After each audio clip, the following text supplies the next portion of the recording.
my name's Kimberly. I'm a violin teacher, and today we're going to talk about tuning the violin. So for beginner violinists, usually tuning is probably the biggest hurdle we have to overcome before we even get to start playing. So basically there are two ways of tuning the violin. You can use the pegs, which are up here, and they correspond to each string. So this one is for the lowest string, G. This is for the next lowest string, D. And then for the second to highest string, A, that's this one. And then for that one is the highest string, which is E.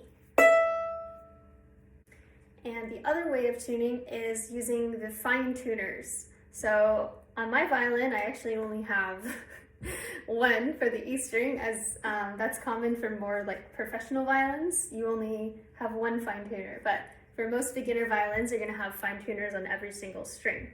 Fine tuners are for small adjustments, so only when you need to correct the pitch just a little bit. And then the pegs are for big adjustments. So when this note is really off, you need to use the peg to get somewhere in range, and then you can start using the fine tuners. So for example, I'll show you what it sounds like to use the peg versus the fine tuner. So my violin's not gonna like this, but here's me using the peg on the E string.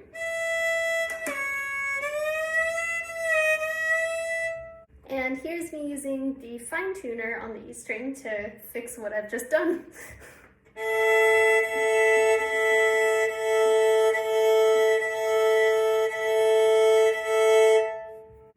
So as far as trying to find, like, when you're tuning a violin, you're like, what notes should I be looking for? And it's really hard when you're first starting music too, because your ear might not be as developed as it will be later on.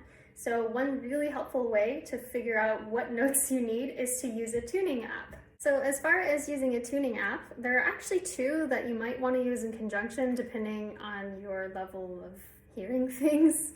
So one really great way to make sure you're within range of the note that you're going for is to kind of use a tuner like this one, which is called Master Violin Tuner, and it's free. So basically it plays the note that you're going to be aiming for.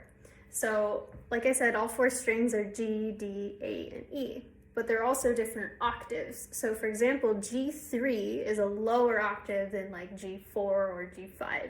So G3 sounds like this, which is perfect because that sounds exactly like the violin, G. And then the next one, D4,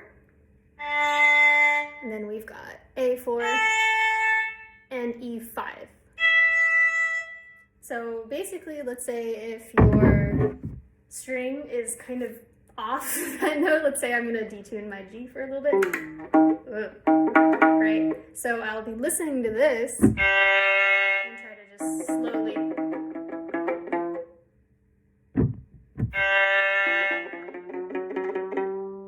until it's close enough. I also want to mention that for the pegs, if you turn it towards you, that makes the pitch go lower, and if you turn it away from you, that makes the pitch go higher. For the fine tuners, if you turn the fine tuner to the right, so clockwise, it makes the pitch go up. And then if you turn the fine tuner to the left, which is counterclockwise,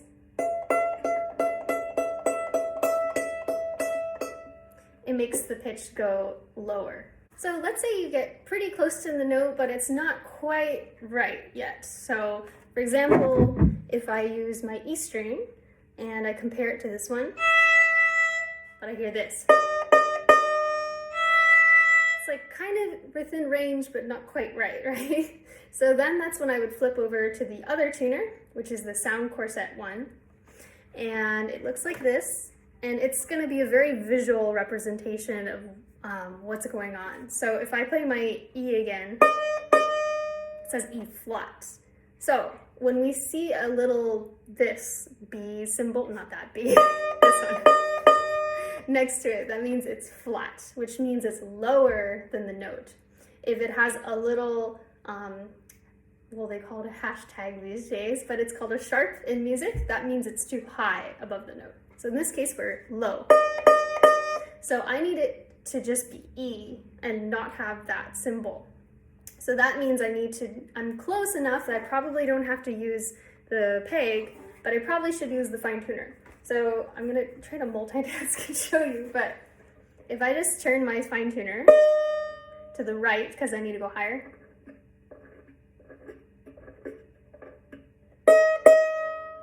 it's getting there. Now I'm in E, so that means I'm close. But it's not quite perfect because it needs to go in the green spot. So that means I'm going to keep going if I can. I'm a little too high. So I'm going to the left now because I'm a little high. There's perfect now. So another thing I would like to say is that I know for a lot of my students, their pegs don't work properly, so they'll either get stuck and they won't move unless like lots of force is applied to them, or they'll slip, they won't stay at all. And that's really unfortunate because violins are pretty sensitive, so if a string gets really out of tune, basically it's all held together by tension. So if a string gets out of tune really quickly, usually it takes a little time for the violin to get used to its normal range of tension, and it'll be out of tune very often for the next few days. Now the other thing that I would say is sometimes your fine tuner gets too low because we've been tightening it too much, or the opposite is it gets really, really high up because we've been loosening it a lot. So basically it kind of screws down when you tighten it and it goes up as you loosen it. So sometimes we get to the point where even if we try spinning the fine tuner, it doesn't change the pitch anymore. So that's when we actually have to just use the pegs and try to get the fine tuner to be in like a sort of middle spot where it can still, we can still use it to adjust the pitch. So for example, I'm gonna kind of make it out of tune, but if I tighten it too much, actually even right now it's too tight, I can't move it anymore, so that's not very good. So then, since it's too tight and I can't move it anymore, I'm gonna loosen it so that it's more in its middle position, so I can still easily move it, right? It's twistable.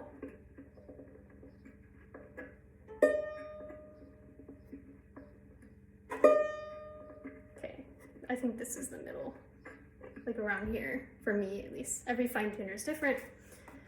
And now I'm going to try to get it closer to the actual pitch just using the peg. So in this case it needs to go higher because on my thing it says E flat. So I'm going to use the peg, and turn it away from me to go higher. Good. And now that it's closer to E, I can use just the final adjustments on here. Well, now I can just use the fine tuner to make the final adjustments. So pegs should be able to stay put without having to, let's say, jam the peg into the other side in order to keep it stable. I know some people say that you can do that to help the pegs stay a little bit better, but I think ultimately it's not very good for the pegs if you have to force them at all. So the best thing to do is probably just take your violin to where you got it and ask them if there's anything they can do to make the pegs move easier or stay. And I know that some people recommend peg compounds to put on the pegs, and I think it's could be okay. I've heard that it's not good for the pegs and you shouldn't use that if possible, but maybe for like a cheaper violin it might be okay. But if you start having like a nice violin, you probably don't want to mess with it too much, because I think I've heard the buildup from like the compound is not very good for the instrument. So have a wonderful day, and thanks for listening to my channel. I'm hoping to create a video series where I go over more topics. So if you could support that, I'm linking a PayPal link below, and I would really appreciate that, and I hope to be able to do this more regularly. I hope this was helpful. I know this is a very complicated subject, and there are quite a few videos online to help people with tuning, but I just wanted to make one that hopefully would offer some helpful tips to people and not be too complicated. I just wanted to make it as simple as possible. So if you have any other questions or if there's other things that you think I should cover, please put them down below in the comments.